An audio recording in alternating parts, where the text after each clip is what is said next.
നമസ്കാരം. This is gambit. അപ്പോൾ ഒരു പുതിയ വീഡിയോയിലേക്ക് എല്ലാവർക്കും സ്വാഗതം. ഇന്നലെ ഞാനൊരു വീഡിയോ ഇട്ടിട്ടുണ്ടായിരുന്നു. നമ്മുടെ ജപ്പാനിനെ പറ്റി ഒരു ദുരന്തത്തിനെ പറ്റി ഒരു വീഡിയോ ഇട്ടിട്ടുണ്ടായിരുന്നു. തസൂക്കി എന്ന് പറയുന്ന ഒരാളെ, അതായത് തസൂക്കി അമ്മായി. അതായത് വർഷം അവർ 1996 മരിച്ചൊരു വ്യക്തിയാണ്. അവരുടെ ഡ്രീമിൽ വന്ന കുറെ കാര്യങ്ങൾ ഒരു ബുക്കിനകത്ത് ഡ്രോയിങ് ആയിട്ട് വരച്ച് അതൊരു കോമിക്കായിട്ട് എഴുതി പ്രസിദ്ധീകരിച്ചൊരു കാര്യമായിരുന്നു. അതായത് 15 ഫ്യൂച്ചറിൽ നടക്കാൻ പോകുന്ന 15 കാര്യങ്ങൾ അവർ പ്രവചിച്ചിട്ടുണ്ടായിരുന്നു. അവർ സ്വപ്നത്തിൽ വന്ന കാര്യങ്ങളാണ് ഇന്നത്തെ വീഡിയോ ഞാൻ പറഞ്ഞിട്ടുണ്ട്.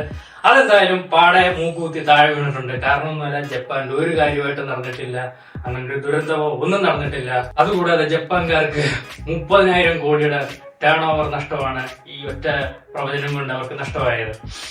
എന്ത് പറയാനല്ലേ, വെറും അവരുടെ ഒരു ഭാവന വന്ന അവരുടെ ഡ്രീമിൽ വന്ന കുറെ കാര്യങ്ങൾ എടുത്ത് അവർ കോമിക്കായിട്ട് വരച്ച് നാട്ടുകാരിലേക്ക് എത്തിക്കുകയും അത് ജപ്പാനിന് തന്നെ വലിയൊരു വിപത്തായി വരും അവര് സ്വപ്നത്തിൽ പോലും കണ്ടു കാണത്തില്ലായിരിക്കും. 30,000 കോടിയുടെ ടേൺ ഓവർ എന്ന് പറഞ്ഞു കഴിഞ്ഞാൽ ചില്ലറ കാശൊന്നുമല്ല മനെ. അതായത് വിനോദസഞ്ചാരികൾ മുതല് പല കാര്യങ്ങളും നടക്കാതെ പോയൊരു ദിവസമായിരുന്നു ജൂലൈ 5. അതായത് അവര് പറഞ്ഞ ജൂലൈ 5 പുലർച്ചെ 4:15 നടക്കുന്ന വലിയൊരു ദുരന്തം, കടൽ പ്രക്ഷോഭം. എന്തായാലും എന്റെ തസൂക്കി അമ്മായി നിങ്ങള് വലിയൊരു കാര്യം തന്നെയാണ് ചെയ്തു വെച്ചത് കേട്ടോ. ജപ്പാന് അവരുടെ സാമ്പത്തികമായിട്ട് വലിയൊരു നഷ്ടത്തിൽ തന്നെയാണ് നിങ്ങൾ എത്തിച്ചേക്കുന്നത്. അതിന് വലിയൊരു നന്ദി കടപ്പാടും. അവരെന്തായാലും 1990 അവര് ഡെഡ് ആയിട്ടുണ്ട്. അപ്പൊ അന്ധവിശ്വാസമായിട്ടുള്ള കുറെ ആൾക്കാരാണ് ഇത് വിശ്വസിച്ച് ഇന്നലത്തെ ട്രിപ്പ് ക്യാൻസൽ ചെയ്യുകയും അങ്ങനെ മറ്റു കാര്യങ്ങളെല്ലാം ചെയ്ത് ആ 30,000 കോടി നഷ്ടത്തിലേക്ക് വരുത്തിയ ജപ്പാനിലെ. ഇനി എന്താണോ 15ാമത്തെ 14ാമത്തെ ആയിരുന്നു പ്രവചനം. ഇനി ഒരെണ്ണം കൂടെ ഉണ്ട്. അതിനി എന്തോ നമ്പരാൻ അറിയാം, നടക്കൂ ഇല്ലയോ നമുക്ക് അറിഞ്ഞുകൂടാ.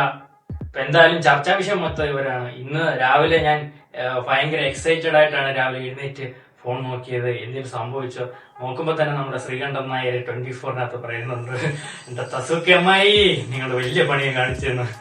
അത് കണ്ടപ്പോഴേ എനിക്കൊരു സമാധാനമായി. ഒന്നും നടന്നിട്ടില്ലല്ലോ എന്ന്. എന്തായാലും വലിയൊരു നഷ്ടം ജപ്പാൻ വരുത്തി വെച്ചിട്ടുണ്ട് അവര്.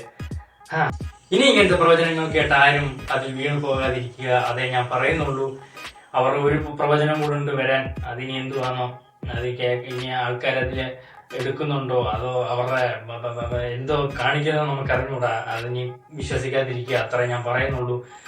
അപ്പൊ ഇന്നത്തെ വീഡിയോ ഇത്രയേ ഉള്ളൂ. ഇഷ്ടപ്പെട്ടാൽ ലൈക്ക് ചെയ്യുക, ഷെയർ ചെയ്യുക, സബ്സ്ക്രൈബ് ചെയ്യുക. പുതിയൊരു വീഡിയോ കാണാം. Tata, bye bye.